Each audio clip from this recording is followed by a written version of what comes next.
We're here with Evelyn Schaap. It's August 21st, 2016, for the Laguna Woods History Project. We are conducting oral histories with the community to record and protect the History Center's history over time. And the first question I have for you is when you moved to Laguna Woods. We moved into our new condo on the first day of April 1980. And what was, at that time, it was, I know, called Leisure World. What Yes, was it like at that time? Well, a little sparse. They had been working on the things across the El Toro Road, but none of the shopping center was developed. And all that housing, there's no housing up that direction. They had just completed or working on, I can't remember which, the large units in Leisure World. There were 110 of those, so they were called the 110 group. And when we looked out of our back door, you could see way down the hill and then up. I don't need to wave my hands around, do I? And up the hill, but soon those trees and bushes and stuff grew out, and the whole thing changed within about 5 years. You had mentioned in our pre-interview some of the deer being present. Yes, they were on the side where it's now all, Stater Brothers and all that stuff. That was bare, and the deer would come down the hill early in the morning. And often when Bill went to the camera lab, he would see those deer walking around up there, and nothing to stop them. I don't think any of them ever got hit, but they came down. You mentioned when you moved here, certain amenities coming later, like shopping centers. Do you recall when the first commercial center called Alpha Beta opened? No, that had to be before that. Prior, okay. So by the time you moved here, there were some amenities, shopping amenities for the residents? Yes, the Okay. Laguna Hills Mall Okay. was open.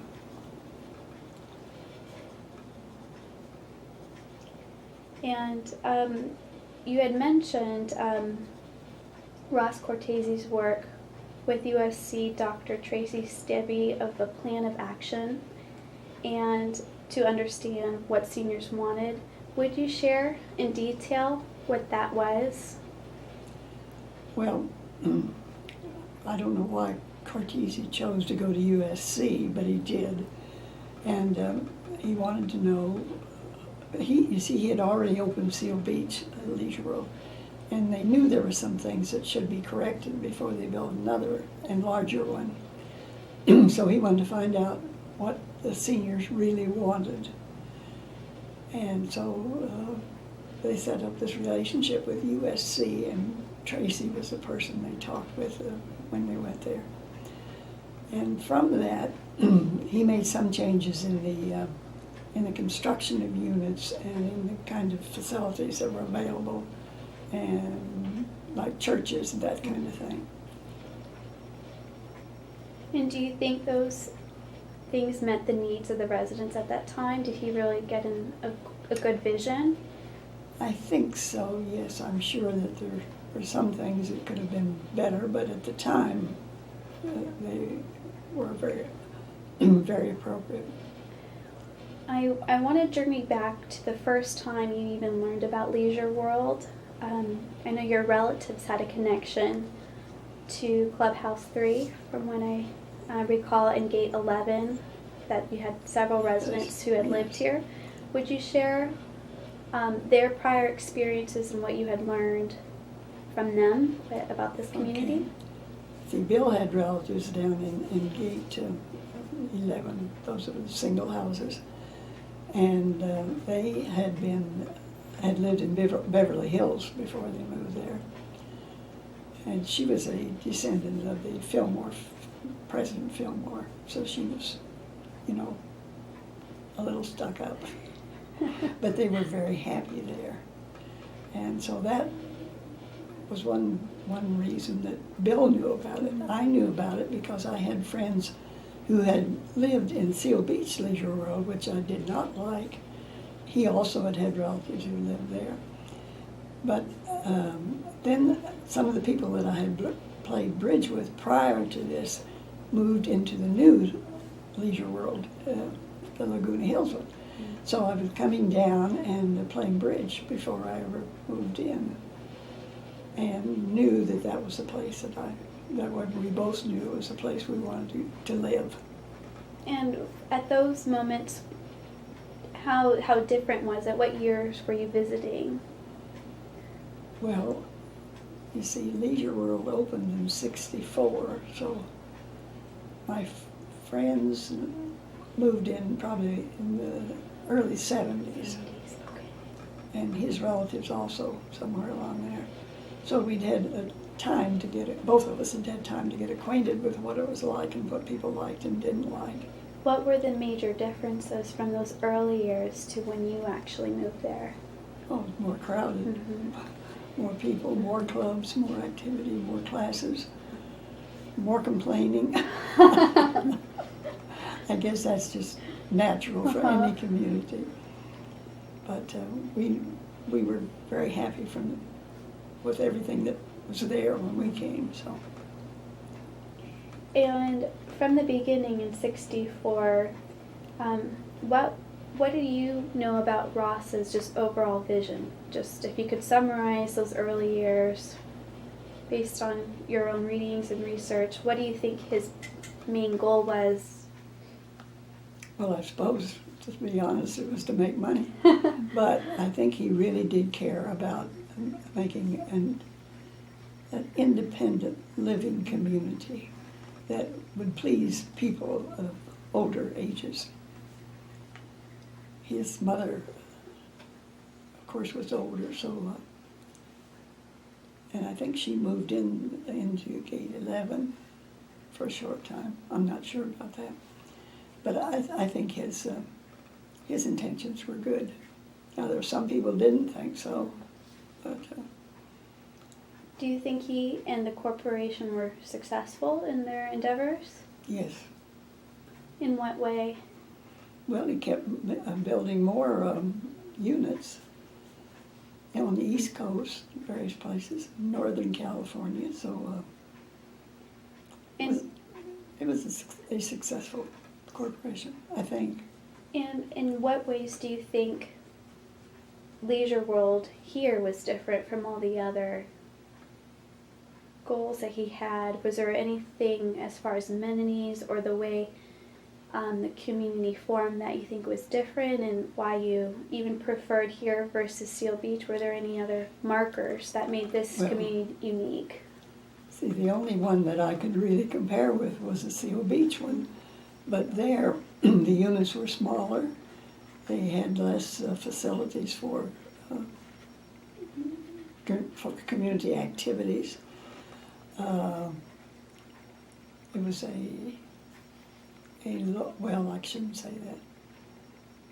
It was for a lower income group than the next one. And let's see. Well, I was trying to think what I didn't like about it. I didn't like the layout. It was flat and blah. And of course, our Leisure World was totally different with a little bit of everything in it. I think maybe the level of the education of the people who moved into the Seal Beach Leisure World was quite different from what ours was. Any other noticeable demographic differences? Just based on your personal insight of this particular community, is there any other striking differences? Well, that community all the housing was very much alike, strung out long. And to me, ours is more like a regular community, with different kinds of units and different locales and different clubhouses. Mm-hmm. Well, of course, it's much larger than the Seal Beach one. They had only one clubhouse, I think, there. And would you share about your involvement with the clubhouses? Was there a particular activity that you became more involved with? Well, of course, Bill was an amateur photographer, so the first thing he did was start going to the camera club facility every morning. So I've had to find things to do every morning. And the first thing I did was enroll in a writing class with the Emeritus Institute. And I enrolled in several of those courses in that first couple of years. And he did also, but they all had to relate somehow to cameras. I started going to the hospital. Well, I told Bill I would not have anything to do with hospitals and I didn't for 6 months.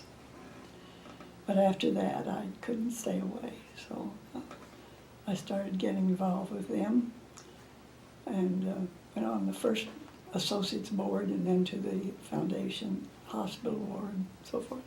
Would you kindly summarize your studies and early nursing career so that people will understand your involvement in hospitals and your urge to get involved, even though you told your husband you wouldn't at the time? Would you just summarize your general experiences, please?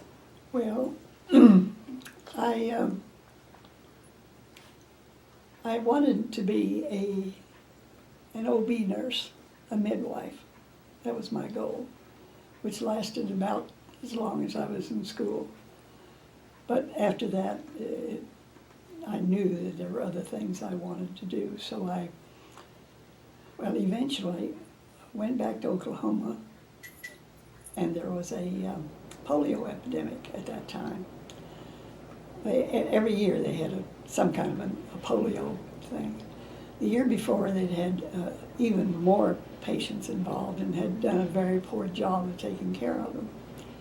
Well, anyway, I went home. I didn't know anything about polio, but I thought I was pretty smart anyway. So I thought, well, I'm not settled down. I'll go down to the university hospitals and see if I can get a job. Well, they fell all over me, and I said, well, you know, I just want to be a staff nurse for a while, see how it goes.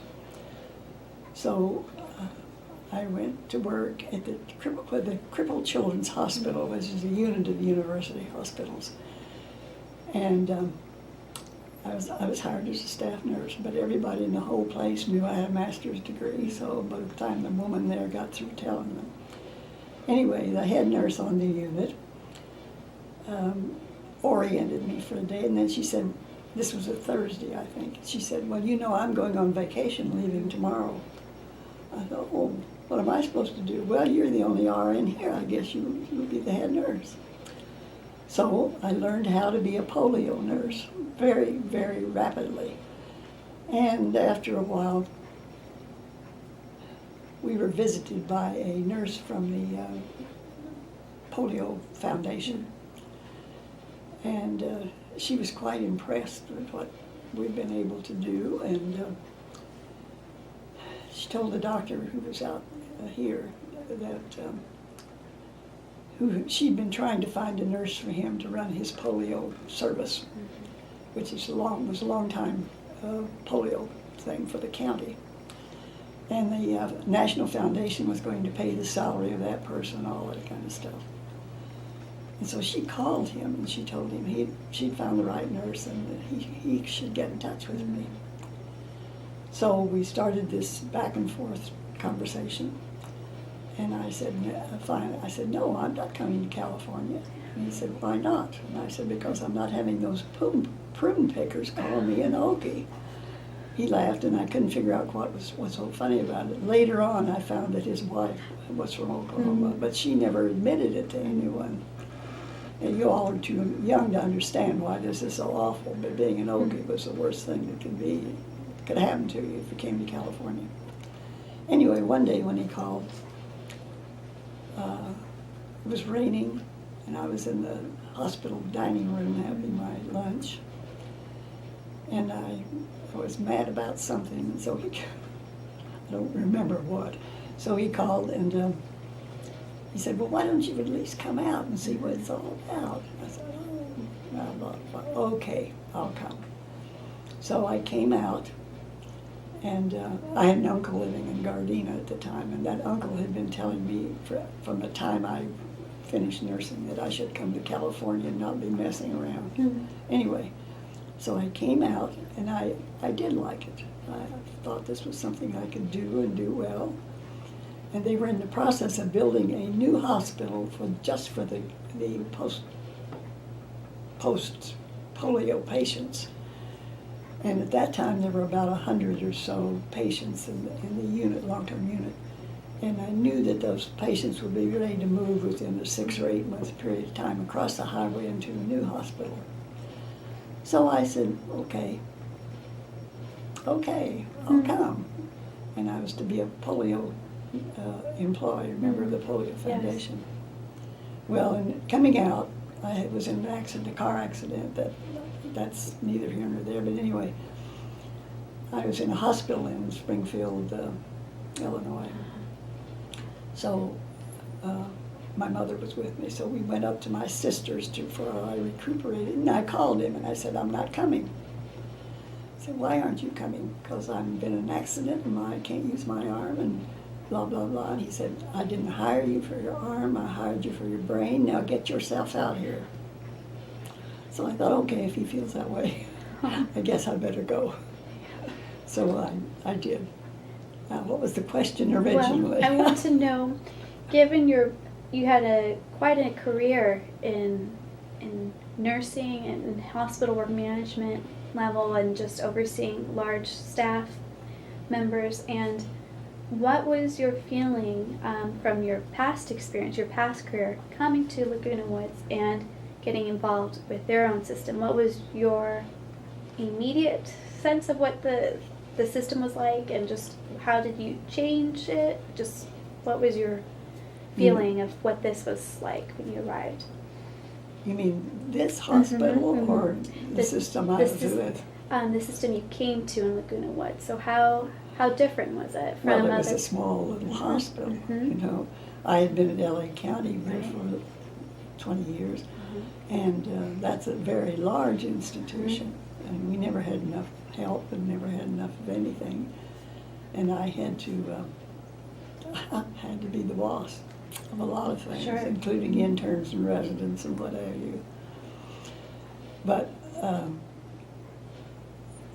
my impression of the hospital was that it was a nice little place, like having one ward to take care of, you know. The administrator was not very... The administrator had his problems. He didn't stay there very long. But I thought, well, this is a nice little hospital. It's a nice place to just, you know, take your time and do things. And how did you transform it while you were involved there? Were there any programs that you oversaw and changes that you made to its system? Well, remember, I was only working as a member of the volunteer staff. Sure. And as a member of the Hospital Foundation Board. But at least I was able to give some information about new construction and what was best for nursing purposes. Certainly. And some suggestions about how volunteers should be used, that kind of thing. But remember, I was a volunteer. Right. Quite a different position. Quite a different position. I spent a lot of time there because I did get involved with visiting patients and delivering plants and that kind of thing. And just being plain nosy. We want to highlight a certain quote you wrote in the 50th anniversary book about the globe. You stated in August of 2007, Our burnished gold symbol lasted only 5 years, but to many of us, it will forever be a symbol of a great community built by a visionary developer. Can you expand upon those thoughts that you had in 2007 about the globe? Well, see, that was at the time they did away with it. Yes, it was the symbol of the community. I had been down by, going to San Diego and down that way, and had passed by and seen that globe, a number of times. So to me, it was Leisure World. And when it had been moved a couple of times, and then was moved over across the highway off the grounds. And then they decided they had to have their territory back, that they didn't want the globe there, and what did we want to do with it? So anyway, we brought it back and had it installed, and then it was good to have it back, because it to me it was leisure. Well, it was to everyone, I think. It really represented something to us. And when it was suddenly off and down without anyone asking us what we thought, or I guess we couldn't have done anything anyway. But it was quite a blow. Incidentally, we spent about $75,000 moving that globe, because they had to cut it in two and had to move it at night and all kinds of things, and then reinstall it.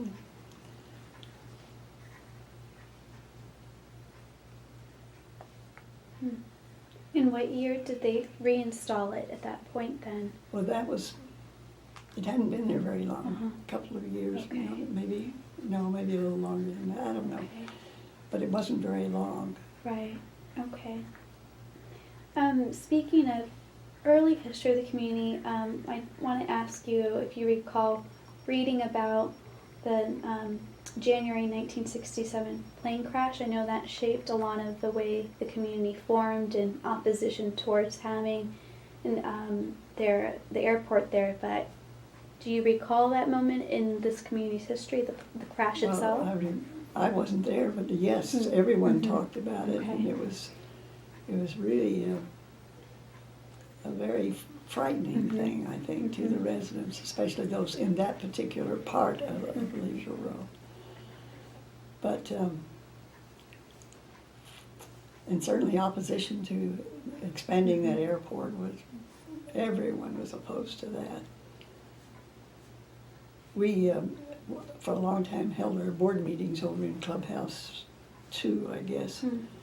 And the planes would fly over. We'd have to stop meetings while the planes flew over. And all we could think of was, well, what would it be like if they really had an international type airport here, not just a Marine Corps plant. And of course, there was always a fear of a crash, another crash. Sure. People can't get that out of their minds. How often would you get retirees from the El Toro base to start living in your community, be given its convenient access to that particular base? Was it often that you would hear people that would have served or been retired out of the military and they would move here? Was that a common place for people to live? No. Okay. Never. They were younger people, much younger. The only really active people that we had who'd been at the base were Colonel and Skip Vance. Okay. And they lived, I guess she's still living in Leisure World. I see. Fascinating. We want to shift our conversation to your role in the History Center. So I want to start from the beginning of when you even heard about the Historic Society forming and just its role in you entering it. So what did you hear about the community before getting involved? Well, I knew a Marion Fox, a nurse who had been with the American Hospital Association as a liaison between hospital administrators, nursing staff. Her office was in Chicago, and when I had been in Chicago for some meetings, and anyway, I got to know Marion. So she was living here, and when I came out, we renewed our acquaintance, and she started telling me about, we're both interested in genealogy. That was how it got started, really. So she was telling me about this historical society, and I thought, but she talked and she talked and she talked, and she was so enthusiastic about it. And so I guess maybe we'd been there about 2 years before I decided, well, I'll join and see what it's all about. And so I knew some other people who were members also, but she was the person that really talked me into it. I think I came on the board in 1985. I'm not sure if it was 85 or 86, but I was recruited directly to come on as secretary. And I just assumed, how you do. Well, I assume I'll be the secretary when I get there. Well, I had to be voted in to be the secretary, of course. But anyway, from that day on, I was committed to the Historical Society. And what was the leadership like at the time? Who was involved those years? Well, Tracy Strebe had been the first president. Well, to go back a little ways, remember, Marjorie Jones had written a 10-year history of the community. Now, that was before there was any Leisure World Society. So she was never the archivist for the society. She was the archivist for the community. But Bob got mixed with that sometimes. I think he wanted her to be credited for being a historical society for the historical society. Anyway, she wrote this history, and about 3 years later, so that would have been about 13 years after it was organized, a group of 8 people got together and decided that they would be a committee, an historical society type committee for the community. And then after they were there, they organized and in September of 1977, I think, declared themselves as the Historical Society, but they were not incorporated in really one until a year or so later.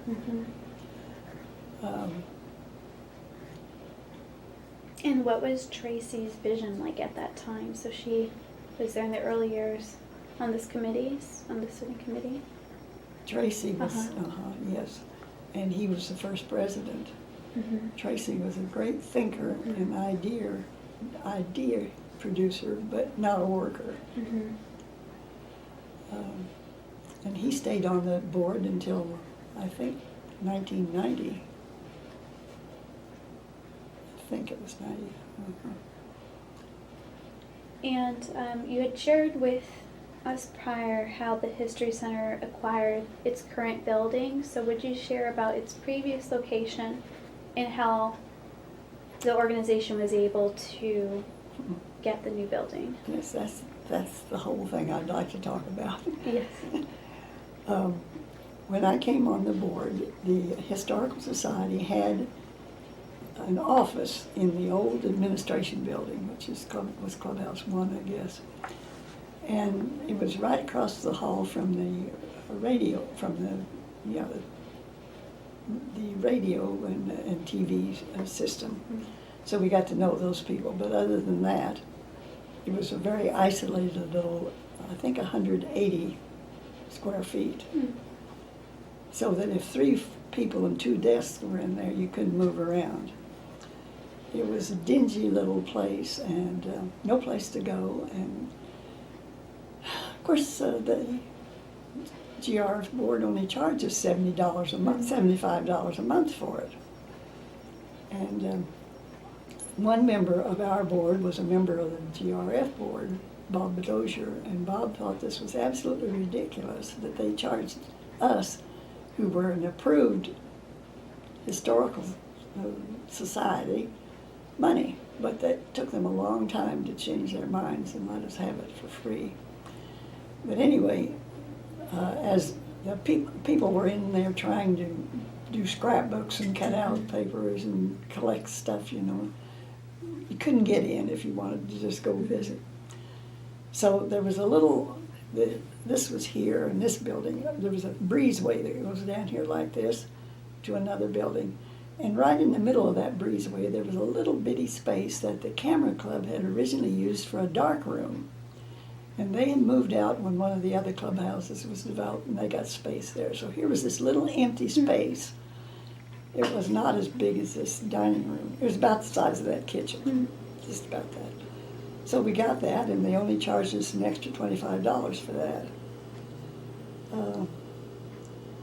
And so there just was no place to put anything. And the rent went from the original $75 up to $114.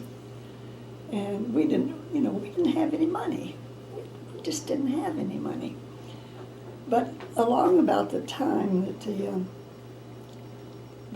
I came on board, but a little bit before that, they had started soliciting businesses for money to build or to do something for the Historical Society. And so everybody, the board members were all enthusiastic about it and gone out and talked to businesses and eventually collected $6,000. Well, everybody knew that $6,000 wasn't enough to do anything, so they put it in a fund and called it the Endowment Fund. And ever since then, there has been an endowment fund that has been specified for something very specific, but the original one was to go toward building. Then, because there still wasn't enough space, we had to rent space, and so we had a space at storage over on the corner of Moulton and Lake Forest, I think. There's a storage in there. And they rented the storage. And that was more money. So, we were just spending money and spending money. In the meantime, the board also voted to make not just individual memberships available, which were $10 a month, $10 a year, but to offer lifetime memberships for $100 a year. And I think I'm not sure, about 60 or 70 people joined as life members. Well, that's a good deal. I'm still a life member, you see. Anyway, then they decided that the clubs should be made members, in effect, and businesses. So they set up memberships for clubs and memberships for businesses and started, that was the only way we had of earning money at that time. Now, I've forgotten what your original question was. So just the acquisition of its current location. So Okay. how you've gone over how you raised the endowment fund, and so yeah. So what then was, okay. everybody thought they knew how and where to build a building. Tracy was sure that the Saddleback College was going to build a building on our property. Because they had the Emeritus Institute there, and he was just sure that we would be given space in that building. So no matter what came up, he was always sure that's what was going to happen. Well, somewhere along the line, and I don't know just when this happened, but a Dorothy Siegel, who was a resident, died and left something over $150,000 to the GRF. But with the understanding that it was to be used for some project for the community. So the GRF couldn't use it for their own, running the normal business of the place. So that money was really in what they called a memorial fund, and it was held in trust for something to be built. Well, of course, sooner or later, somebody in the Historical Society, and I think was it Irma Franklin, who, and Virginia Halley, who was the chief librarian at that time, they decided that they could build a building next to the library, that there was room there. Well, so they go out and they measure it all up and drew up a plan, took it over to Bob Dozier, who was on the GRF board.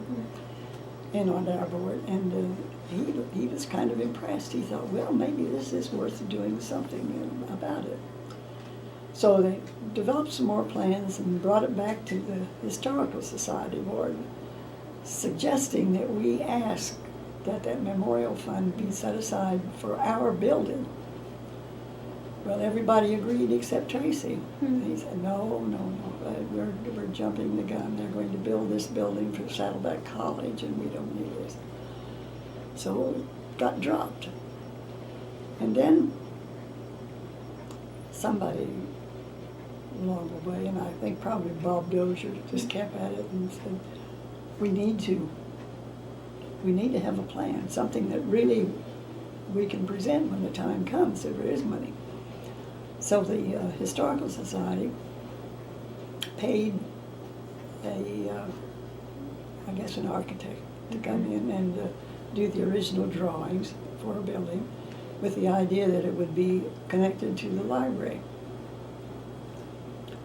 Well, we didn't get anywhere with that because there was nobody was going to give the money for anything. And the original plan was that the library, which is like here, and there was a paved area like this. Right. This was, so the Historical Society then was to go there. The paved area was to be enclosed and made into a waiting area for the library and the Historical Society. Right. And so people could sit there and visit and wait until if they came up too early or whatever. Well, as they looked at plans, that wouldn't work because the structure could not be connected directly to the library. Everybody thinks it's a common wall, but it isn't. I see. Because of the earthquake regulations. Anyway, we went through that study of that, and finally, GR board agreed that we could have the money if we wanted to plan. And Tracy was no longer saying anything, and so we then looked at what we would do. We knew that $160,000 wouldn't do very much. So that we had to then start earning money and fast if we were going to do a building. So a couple of committees were appointed, and one of them, I was president at that time, one of the persons who was most active in this was a Gene Concert. And we gave him the title of Director of Development. And he went after big money. He thought that he would be able to get money from a foundation to build the building. But foundations don't give money to properties on private property like that, because it would never be the same as if it were somebody getting it directly. It was, going through us anyway. So he couldn't get any foundation to be interested. So then he knew a couple of people that had money, and he thought, well, that would be the way to go, to get somebody to give a large amount of money. So he was friends with Mr. and Mrs. Don Davis, who were living over in the towers, I think, at that time. And he talked them into, he wanted a diorama for the building, Gene did. So he talked Don into the idea that we needed this thing, and that if we had a building to put it in, that would just be great. So he sold Don on the idea. So they gave, I think it was about $145,000, but they did not want anybody to know that they were giving the money until the building was done. So Gene and I and one other person, I've forgotten who it was now, put the money into an account, and we had all three sign it to get anything out, and left it there. And so then, that was a lot of money then, by the time we counted the $165,000, the $145 or whatever it was. So then we were really, really active in trying to get money, and I must have signed 1,000 letters, I don't know. Anyway, we wrote to all the members, and we talked with them, and we followed up with them. We did articles in the Leisure World News, and we just did all kinds of things. We even had one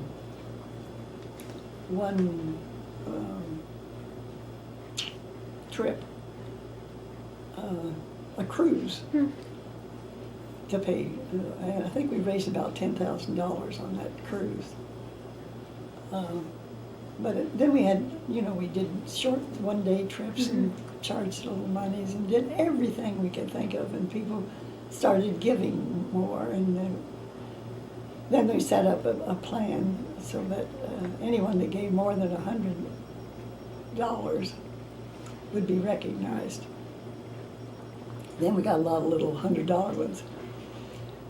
When we originally set this up, and I was to be the overall chairman for the fundraising.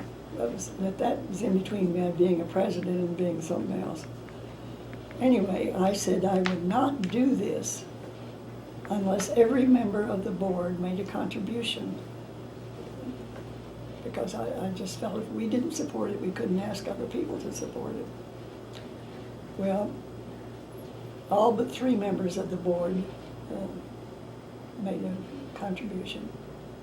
And I finally paid for each of them and had their names put on the board because I couldn't stand not having it done. Anyway, we finally got a reasonable amount of money ahead. Now, we knew that the building was just one thing. Then we had to have all of the inside stuff, and that was expensive. So anyway, we finally had the plans approved and started working on the building. That must have been about, 97? Is that somewhere 97, 98? And how did the community react to all these plans? So you're saying that they're funding it, but were there other thoughts that they shared with you while you're serving as president about the vision and all these plans? What was the community's reception? The general feeling was that it was a good thing to do, and that we did need an historical society. Some of the businesses were very cooperative with this. The ambulance companies all gave, there were 2 of them, and they tried to outdo each other in giving money. That's a good situation to have for fundraising. Yes. And then, of course, some of us gave larger much larger amounts. Well, so then when we got started, it was a year from the time that the first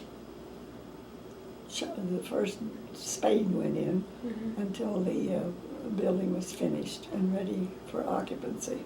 But we weren't ready to go into it because they had all the inside stuff to do. And with these original renderings, what I'm always marked. What's so interesting about your space is the large archive design. So was that always the way the space interior was designed, was to have all that holdings for club members and organizations to store their memorabilia? Was that always the intention of the way it was laid out? Yes, it really was, because remember that we'd had only volunteers working. Well, we'd had one real archivist part before that, but we had no space to do anything. So and they had tried to get clubs to bring their things in because we thought that would bring in membership for clubs, so they would store stuff. Plus, no one expected people to bring in, like this instead of like this. Right. Anyway, there were some changes made once the shelving started coming in. They made some changes, yes. And the ultraviolet lights were put in a couple of years after it opened, but they didn't have enough money in the beginning. And And your oversized scanner, I know, is a more recent purchase to Yeah, oh, process yes, newspapers and such, but that's much more recent. it seems to be an important priority is preservation for your society. You've done, and just getting the building, the way it's designed, it shows the importance of maintaining these records and how in tune you are with other clubs to bring them in and to work collaboratively. It's spatially, you see that's the mission, and so it's great that that you were there at the beginning to design and make these goals for the organization. So among all the other roles and responsibilities of fundraising and managing this building, what were other goals that you had during your presidency for the organization? Well, I can tell you other things we did. I don't know, they just popped up as we went along. Mm-hmm. By and large, well, let me just say a few things other than that. Somewhere along the way, I had nothing else to do and did a little survey of who the people were who were on the board. At that time, and I don't know quite what year this was, there had been 80 board members on the Historical Society board. Only 26 of them had been women, and 50 of them had been old members of GRF, with another 15 who had been members of mutual boards. Now, what had happened, I'm sorry to say, was that when a member of the GRF board could no longer serve, somebody on our board would say, oh, he's just the man for us, we need him, he'll be blah, blah, blah. And generally speaking, he only wanted a title, not work. So one of my goals was to see that we had real representation from the community, not just from the GRF board. I didn't do anything overt about it, I guess, but that was one of my goals. Now, we did do a number of things during my time, some of which I had real responsibility for development, and some of which just sort of sprang up. And that's what I really would like to talk about, you know, are those kinds of things that we did. Mm-hmm. So I got a whole page of those. Would you share some more about that then with us? Well, let's see, where will I start?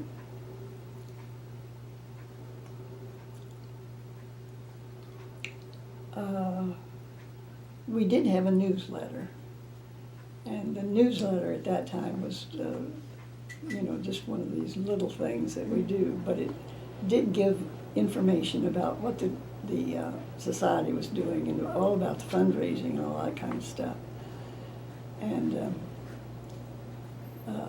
it didn't go out every month. I did the newsletter. They hadn't had one before.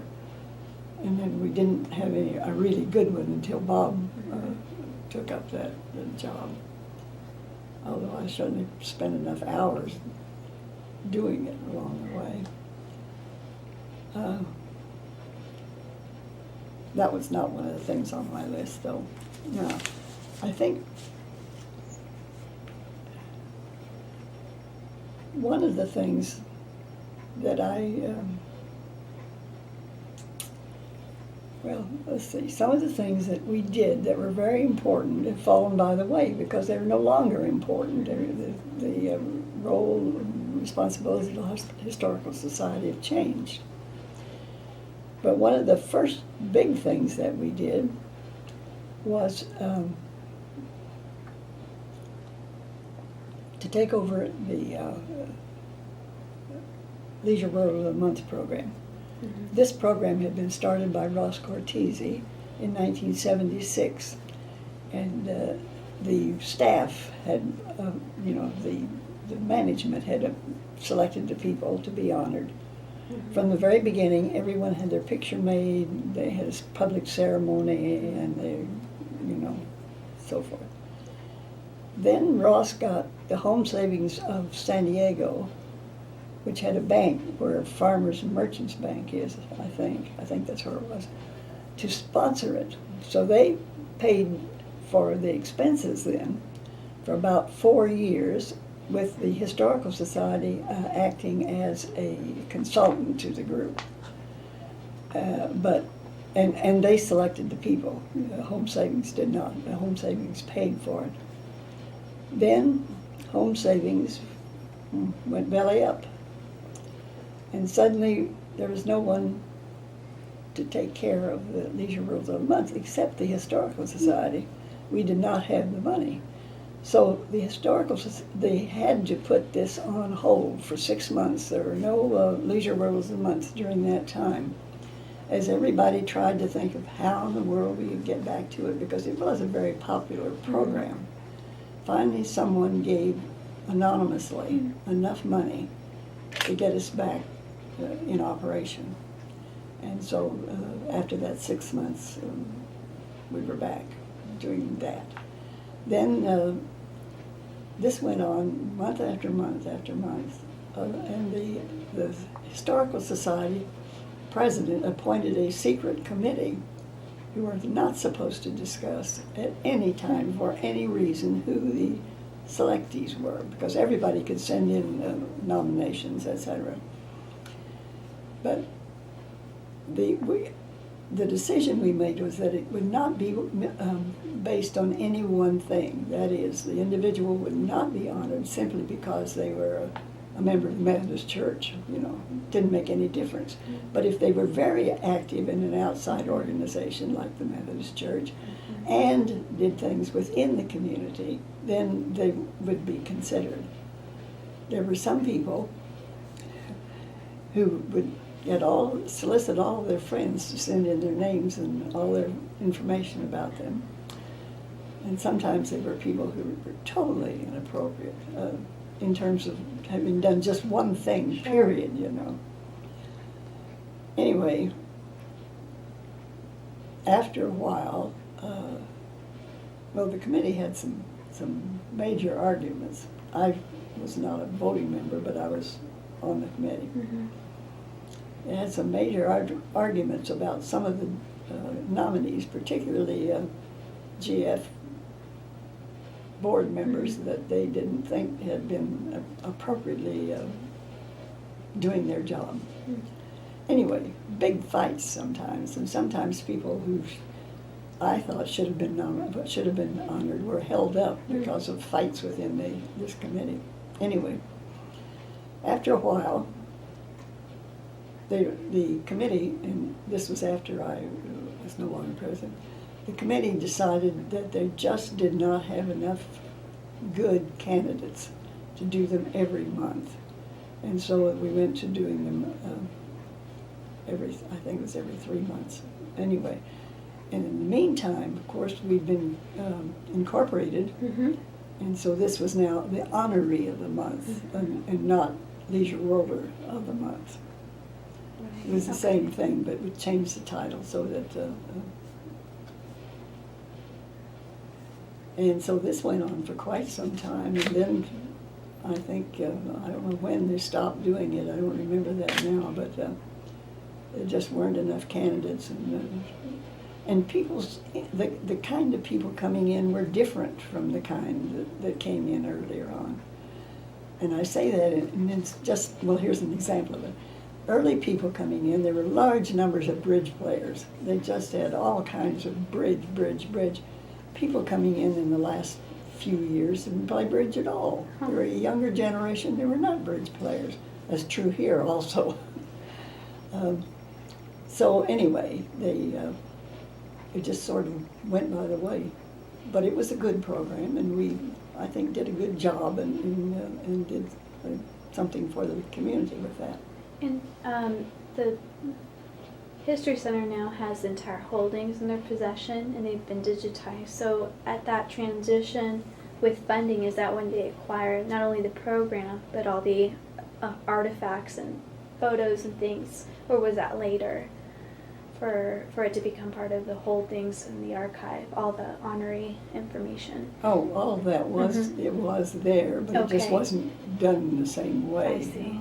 So you at that point when the History Center took over the program, received all the prior information and files for all the honorees, so it was entirely in your possession. Is that correct? Oh, yes, Okay. it was possession. It Okay. never left possession of the organization. Organization. Organization just changed. I The see. organization changed. It wasn't Right. the program. Right.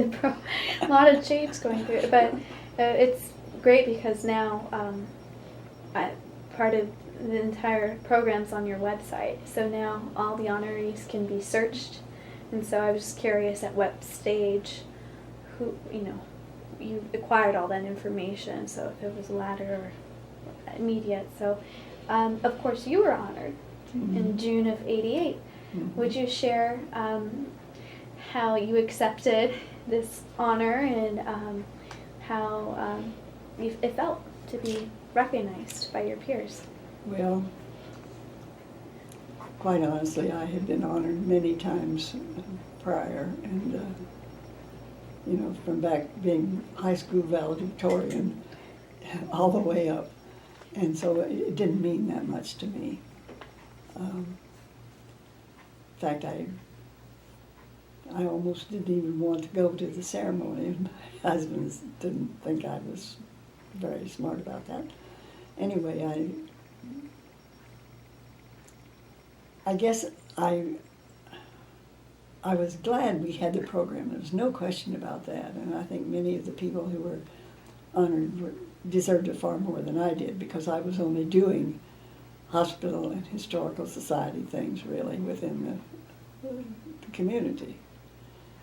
Whereas there were some people who were golfers and volunteer here and doing this and that and on boards. And I spent a lot of time in volunteering between the two organizations. Mm-hmm. But it wasn't as important to me as it was to a lot of people. Sure. But it definitely is a distinction among many people who live here to be honored at that level. I think it's quite truly an honor. I know you're an accomplished woman. So it just it's worthy of mentioning that your peers acknowledged you in that manner. Mm-hmm. So it's important. Well, yeah, okay, I agree. I suppose if I had never been honored, I would have felt insulted, but... Would you share with us the change from in name of Leisure World and its incorporation in '99 to Laguna Woods? Would you share your personal perspective of all this transition? Well, I think, in a way, I was sorry to see it happen, but it was inevitable that the change be made, and it was right. I think Laguna Woods was all right for a name, but I never felt that we should be called the Laguna Woods Village. Anyway, because there were somehow the names didn't work out right. Because to me, we were Laguna Woods. We had been Laguna Hills, and now we were Laguna Woods, and to say Laguna Woods Village would have been like saying Laguna Hills Homes or something. I don't know. It just, but the change was best. There's no question about that. Incorporating, and the changeover was good. Except then there were a lot more quarreling and among members of the community and the mutuals, and everybody was fussing about something. I don't think that answered your question, but... It's definitely your personal perception of it, so what that change meant to you, so it's important to record. What was it like seeing all this change over time? So now that you've moved here, what else have you witnessed being a local resident Over of the there, community? Mm-hmm. Well, you see, I don't have very many contacts with them except with the historical society group. I think there's more unrest in the community than there's ever been. I don't know whether that's now settling down a little bit, but my friends here who get the Globe, which replaced the old Leisure World News, tell me about what's going on, and I'm just glad I don't live there anymore, because I would feel I had to get my nose into something, and I'm too old for that.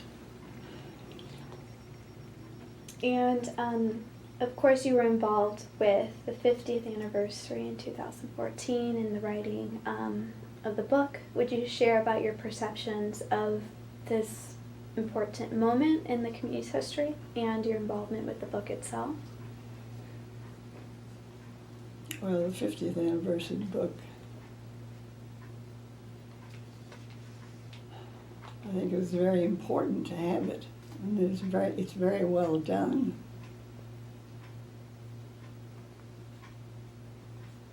But I don't know how valuable those things are. I had 2 copies, and I gave one to the library here, and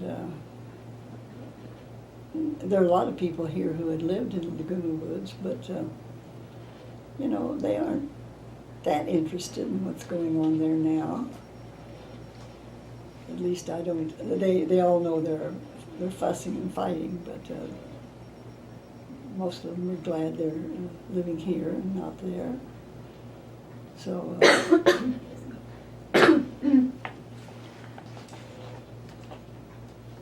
Of course, there were a lot of things between building the building and the 50th anniversary, so. Well, it's nice to have, I'll share with you as a researcher of your community, having a book has been a great reference point. Oh, sure. It certainly will continue to aid future researchers to understand that change over time, and we certainly appreciate your contributions to the community because or there wouldn't be anything to write about. So it was important to gather and make the History Center what it is today. I want to ask about different leadership styles within the organization itself. So eventually John Fuller and later Bob Ring would become involved and lead the organization. Would you mention anything worth noting about the way that they've managed the center and just different things that you've seen happen after you retired off as president?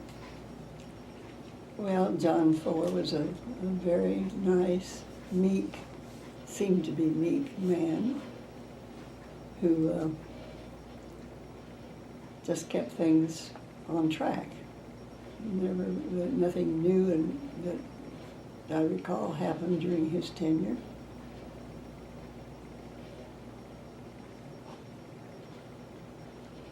Bob was an entirely different proposition. Total different experience. Totally right. different, yes.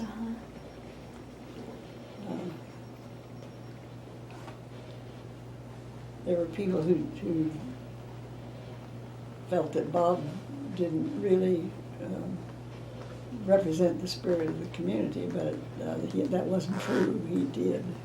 He was great, and spent hours and hours and hours, and went out and got people that had not been involved. Plus I know his involvement with the newsletter, his passion to research and write things and bring the public knowledge of what's in the archive is an important part of your operation, is to showcase the history itself that you hold. So I know everyone has a specific goal and gifting, but I just wanted to see your perceptions of leadership, and even now we have a new leadership taking over, and so it transitions with boards, how their goals evolve and meet the needs of the community. It's an entirely different board, different objectives than what we had. You know, we did a lot of things when I was president that nobody seems to remember, and yet they were really important when we did them. So the Veterans Project, would you share with us how that project developed? Okay. One day when I was volunteering in the Historical Society office as president, a gentleman that I knew from the Camelot Club came in with a scrapbook that he had prepared that was about the war activities of he and a fellow veteran. They had served together through some of the real army things in France, not in France, but in Europe. And he said, as we talked about it, and I really liked the thing, and I wish that my husband had done something like that. But anyway, and he said, you know, we ought to do something here in this community. This is the largest congregation of World War II veterans of any place in the country. Goodness. And I said, well, you're probably right, it is, because, you know, there's a lot of people here, and most of them are out of that age range. So I thought about it for a while, and I thought, well, maybe we should do something about it. So I took it to the board, told them about the man coming in and his suggestion. And there were, I think, 4 members of the board were vets in World War II. And they're all very enthusiastic about it. And they said, well, we really ought to do something. All these people are here and nobody knows anything about them, and blah, blah, you know. And so we all agreed, excuse me, we all agreed that we should develop a committee using people from various organizations, the large organizations, get these people all together and talk about this project, because we need the support of more than just the Historical Society. So we asked, I think, 12 of the larger organizations that had a number of what we thought were probably World War II vets in them to supply a member of this committee to look into this project. Well, they all sent someone, and they were all very enthusiastic. And so we decided, all right, this is what we should do. One of the things we did decide, one of the men was not World War II, he was the Korean War or something else. And we all decided that we should do the vets from World War II first, because they were getting old, and you know, weren't very many of them left anymore. Everybody agreed. So we just started thinking about what needed to go into this survey and what we should do with it, et cetera, et cetera. Developed a questionnaire that was to be distributed, and our original thought was simply to get the information together. There was no thought of doing anything beyond that. Well, so we had a computer guy come and look at our computers and see what he could set up so we could, you know, function all right with this questionnaire. And we developed a questionnaire and started getting all these people coming in and signing up. And, some of them, a lot of them didn't want to give much information. They just wanted to be on the list. Finally, we found someone who had some experience in this kind of thing. She came in as a volunteer and took over the project. Well, she learned that the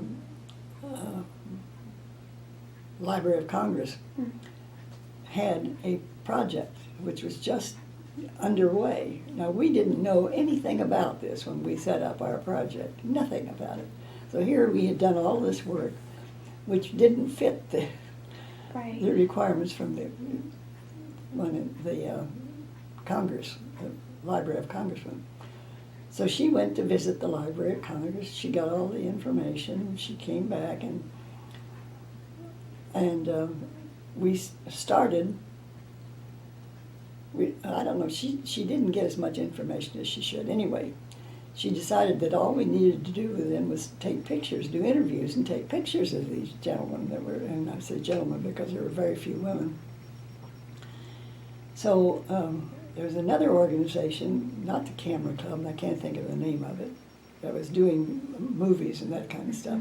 I don't remember the name of it. Who got interested and said, well, they would take pictures and if somebody would interview these people. So some of our group set up as interviewers and got the kinds of questions they wanted to ask and all. And this group then would tape the thing. Unfortunately, some of the interviewers were not very good interviewers, and some of the Camera Club people were not very good. Right. And anyway, and then the woman that was managing the project out of the Historical Society got in a fight with the woman who was managing the movie part of the thing. And those people tried to take over the project, said she. Well, it really was true. They thought they could better select the ones that should be interviewed. We felt we wanted, if we were only going to view a few people, we wanted to select very select ones, not just anybody, for the interview. Well, anyway, went through them not setting up to do interviews and then not being available when the time came, and not doing some were poorly done, some of the interviews were not done well at all. But the people were very happy to get them, even so. And they got a copy of the tape, and a tape went into the Historical Society office along with everything we had. Well, after a time, it was obvious that we had to change the whole thing. That it was a good idea, and we did have a lot of information, but it had to fit into the Library of Congress plan. But anyway, I think we found that it was very, very rewarding to see how many of the veterans had never even talked about their war service, and their families knew nothing about what they had done. And the families were in tears when they heard what their person said at these interviews. So I felt even though it didn't work out well, we had done a very good starting project. And a lot of people were interested in it, just a lot of them. Then we got it into gear the way it should have been. Then they started interviewing people beyond World War II. I think they may have still, well, no, the World War II ones are all gone. There's no question about that. But and then we had a man who had served in the Canadian Army, and somebody, oh no, they're going to do that in the USA. But the committee agreed that he should be interviewed. He was all right, which was fine until someone who'd been in the German Army wanted to be interviewed, and that didn't go over well at all. Did you conduct the interview? It was done, yes. Is it still? I don't know what happened to it. Okay. Probably not. Probably the Library of Congress didn't want it. I don't know. It's a challenging subject matter that it's still being dealt with sensitively. Sure. And understandably, that your committee would have to deal with it the same way. Yes. And so you did more contemporary wars than, what would you say the last you did? I would think I've seen Vietnam mentioned in part of the collection. Well, probably maybe that was the first experience. It may be that some of those Vietnam veterans had been in one of the other conflicts prior to that. But there's none since then, I'm sure. Okay. And so I know that the holdings are still at the History Center and being made available. Do you think this project will ever be done again for more contemporary wars? Do you think the History Center will take interest? I doubt it. Okay. I think World War II was really a very special kind of war. It involved so many people. in so many parts of the world, you know, Mhm. because like my husband was in the Navy and spent all of his time in the South Pacific. There were many of them who spent all of their time in England or in other parts of Europe, and some who were, you know, battle of the this or that, and Right. some who did nothing but medical, but office work someplace. Mhm. But it was a wholesale war, and so no, I don't think there may be, but I doubt it. Okay. And you mentioned in your list the UCI survey. Was that how the list was distributed? Was to the university to find candidates, or is that another project? The UCI study, no, this is something entirely It's different. its own thing. Okay. Originally, USC has a school of gerontology, and that school of gerontology used to be the Ethel Davis School, and now it's some other kind of school. Anyway, they had set up a program for interviewing older people and finding out information about them. But it wasn't a very active program. I don't know whether they just wanted a few people or whether they didn't have the help or what. Anyway, it's some of the people in Leisure World got involved with that, but not very many. Then UCI, which of course was a new medical Right, at this school, point. yeah, decided to. I don't know why I should. Well, it wasn't start a school, but it was to start a research program. And the lady who was in charge, who had gotten money, she had grant money to do a program to find out about older people. Mm. And this was Dr. not Cole Hall, I can't think of her name. Starts with a K. Kawai or something like Claudia. Anyway, she came out. She was over at the UCI campus, and she was trying to figure out how she could get involved with some community. But she knew about Leisure World, of course.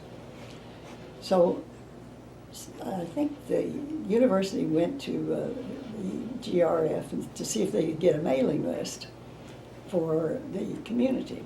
And GRF said, no way. They didn't give out that mailing list to anybody. So someone referred her to the Historical Society. She came over and talked with the board, told us about what they wanted to do and how important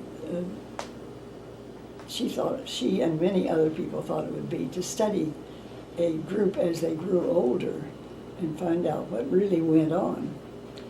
So somehow we managed to get the GRF board to give us the mailing list. And so the information about this project went out under our names, but with a letter telling everybody what it was and who was going to get the information. And the questionnaire that went with it then went back to UCI, to this woman. Well, she, of course, was thrilled that we were able to help because it was a big project. And that project enrolled, I think, I'm not sure about this, but I think it was close to 800 people who signed up. They weren't all old, but since they lived in that community, they took all of their names and got the information on them. And as they, I may not be right about this, but I think as they reached the age of 80, then they started interviewing them and doing some follow-up.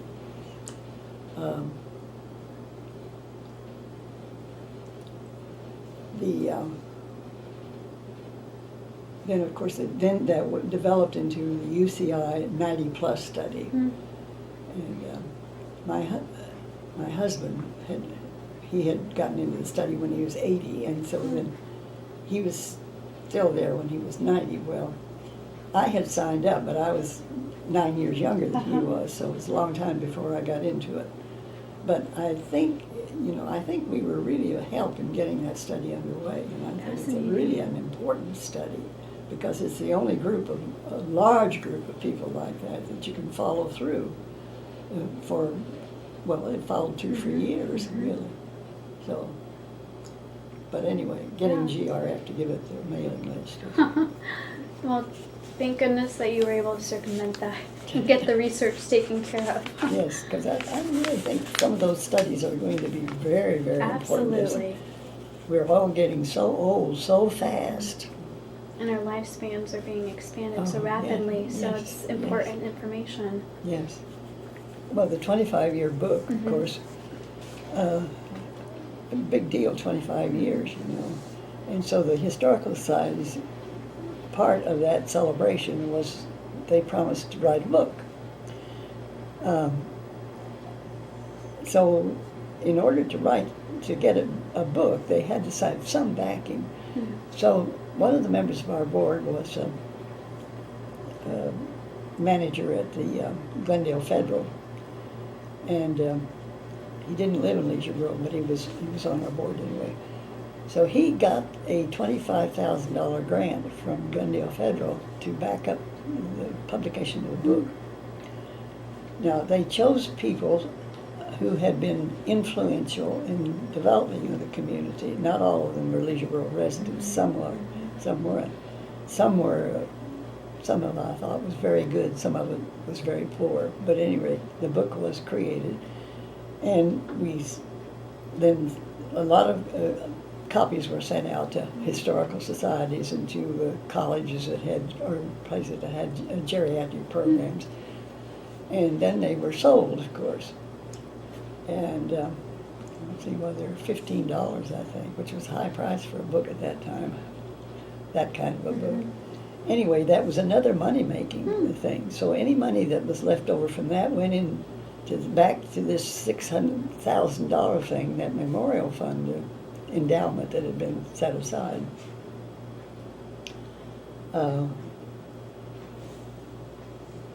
I think getting $25,000 out of a company was not bad. Of course, Glendale Federal went out of business shortly after that. Huh. Oh, that, I don't know whether anyone's mentioned that, but that was one of the interesting things about that community. There were more banks than anything Wow. else. Every corner had a bank, and every one of them had some special thing that they offered to get people Sure. in. So, What do you want to share regarding updating equipment? oh, well, when we first got, we went through a lot of stuff before we ever got into a building. But anyway, the first board that had any computer people on it had 4, and all of them were Apple Macintosh users. There were no others on the board that had ever touched a computer, including me. So we decided then, all right, if we were going to get a computer, we'd have to get one of those, because those are the only guys that knew how to use anything. So we did. We got one, and I don't know how we ever managed to get it in that little old office, because they got it back in a corner and under. But when we went into a new building then, that kind of equipment had to be replaced. Anything that we had almost had to be replaced, because it had been old and it wasn't up to date. So there was a regular program for updating stuff, and that's how they went from one computer to, I think we had 4, and then of course the printers and all of those kinds of things. There's been a constant movement toward upgrading the equipment that was available. It has to be in that kind of a place. But that takes money too, so. I'm surprised, though, of the early adoption of this technology in a historic society, too. Sometimes there's a resilient movement to not utilize technology always. And I don't know why this is a trend, but I've seen it in other cases. And so I think that's worth mentioning for sure, the equipment that you were utilizing the computer in the early years of the organization. What kind of information were you storing and gathering on it at that point? Do you recall? Well, the first goals? kinds of things were membership Sure. and the financials, Financials and such. and minutes and that Okay. kind of thing.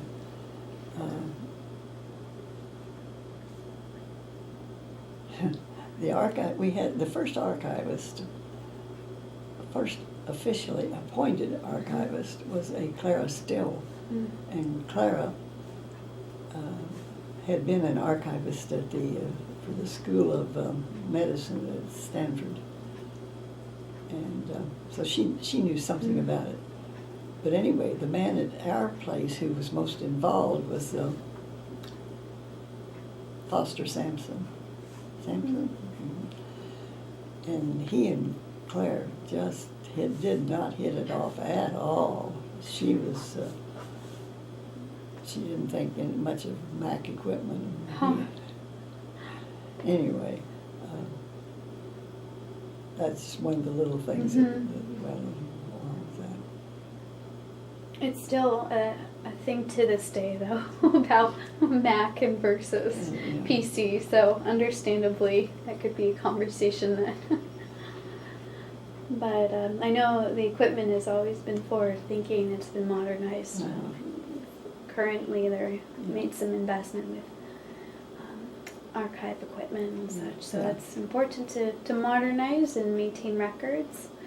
To preserve the future that way. It's been Of course, Bob was good the investment. one that did that. He's the one that Interesting. before that it was very. None of us were smart enough to move like Bob did. So we did participate in any community thing that came along. And they used to have festivals and parades within the community, and Orange County things that our people went to. And most of them, you know, they really were interested. The volunteers got very interested and involved. I think the only volunteer, I'm not sure, but I think the only real volunteer that from that early age is the woman that's still doing it right now, in the back. Okay. Her face is right in front of me and I can't think of her name. I'm glad the 90-plus people aren't interviewing me right now.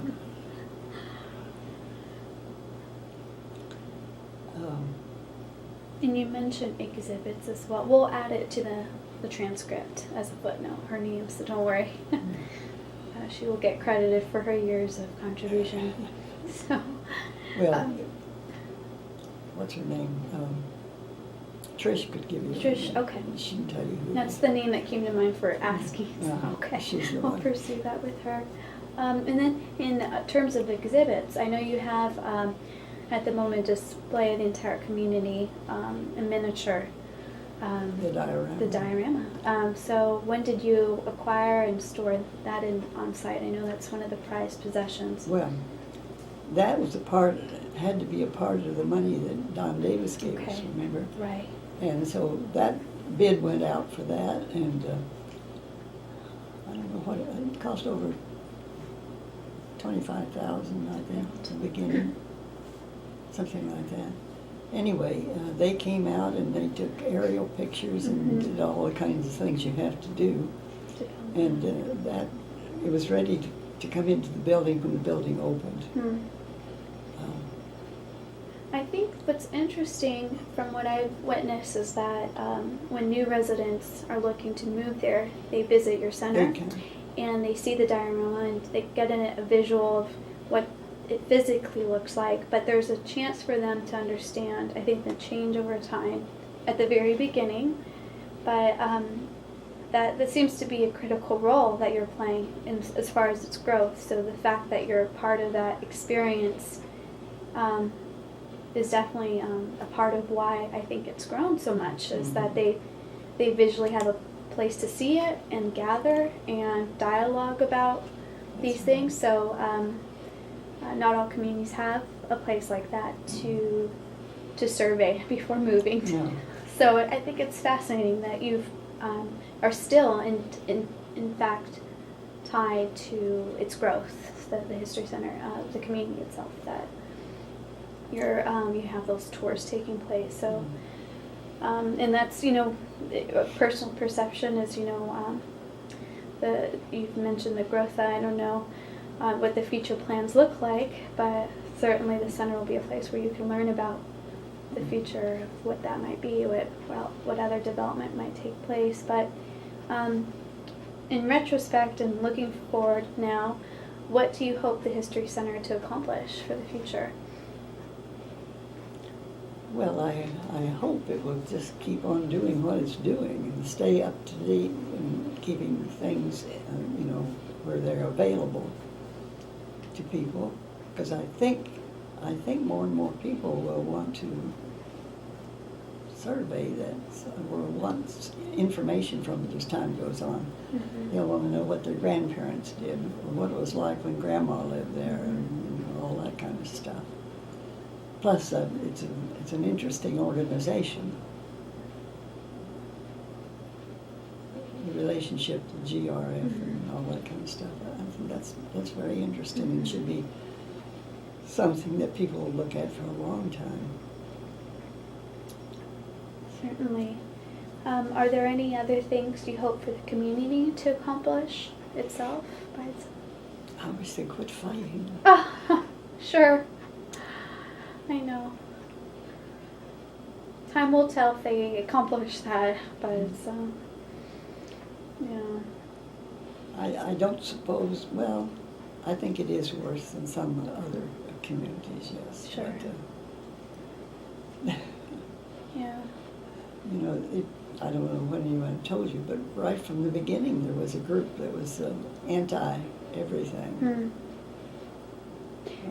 That's, I think, the challenge of seeing a city being birthed and witnessing, being so, I think, democratic and trying to consult everyone's opinion. So, which is a Yes. good thing. But- It's built a community that the residents enjoy and the amenities suit their needs. But the voice of that community is also heard in the negative. So, I think that's just kind of, in retrospect, that's just part of that natural dialogue. But it's certainly an important part of Orange County history. It's to find what retirement communities could or should look like in some perceptions.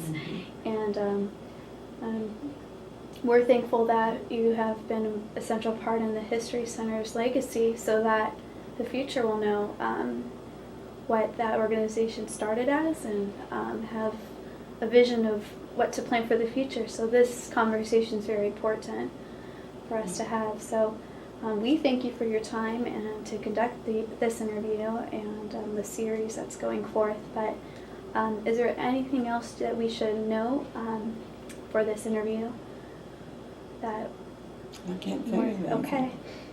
So that concludes this interview process, and we appreciate your time in this process. Thank you. Thank you.